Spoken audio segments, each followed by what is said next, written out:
విజయదశమి నాడు శమీ వృక్షాన్ని ప్రత్యేకంగా ఎందుకు పూజిస్తారు? అసలు జమ్మి చెట్టుకు భౌగోళిక, పౌరాణిక, ఆధ్యాత్మిక, ఆయుర్వేద పరంగా ఉన్న ప్రత్యేకత ఏంటో ఇప్పుడు తెలుసుకుందాం.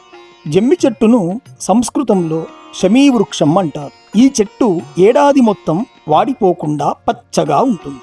దీనికి కారణం ఆ చెట్టు పెరిగిన పరిసర ప్రాంతాల్లో భూగర్భ జలాలు సమృద్ధిగా ఉంటాయని ప్రయోగాత్మకంగా నిరూపితమైంది. అలాగే త్రేతాయుగంలో శ్రీరాముడు శమీ వృక్ష దర్శనం చేసుకున్న తరువాతే రావణాసురుడిని వధించగలిగాడు. ద్వాపర యుగంలో పాండవులు అజ్ఞాతం ముగిశాక తిరిగి జమ్మి చెట్టును పూజించడం వల్లే గతంలో దానిపై ఉంచిన ఆయుధాలను తిరిగి పొంది విజయం సాధించగలిగారు. జమ్మి చెట్టుకు కేవలం విజయదశమి రోజే కాకుండా నిత్యం పూజించవచ్చు. శమీ వృక్షం చుట్టూ తిరగడం వల్ల మనలోని పాపాలు హరించుకుపోతాయని శాస్త్రవచనం.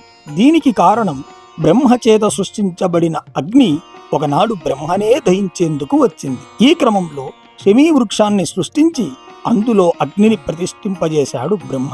అందుకే జమ్మి చెట్టుకు అగ్నిగర్భ అని కూడా పిలుస్తారు. శమీ వృక్షాన్ని ప్రదక్షిణ చేస్తే అగ్నిదేవుని చుట్టూ తిరిగినంత ఫలితం ప్రాప్తిస్తుంది. సమస్తాన్ని దహించే శక్తి అగ్నికి ఉంటుంది కనుక ఈ చెట్టు చుట్టూ ప్రదక్షిణ చేసి మనలోని కామ, క్రోధ, మద, మాత్సర్యాలు, అహంకార దుర్గుణాలను దహించమని వేడుకుంటూ పూజించాలి. అలా చేయడం వల్ల నెగటివ్ ఎనర్జీ అంతమై పాజిటివ్ ఎనర్జీ ఉత్తేజమవుతుంది. అలాగే కుష్టు, జీర్ణ సంబంధిత అతిసార వ్యాధులను నిర్మూలించే గొప్ప గుణం ఈ జమ్మి చెట్టుకు ఉందని ఆయుర్వేద శాస్త్రపరంగా రుజువైంది.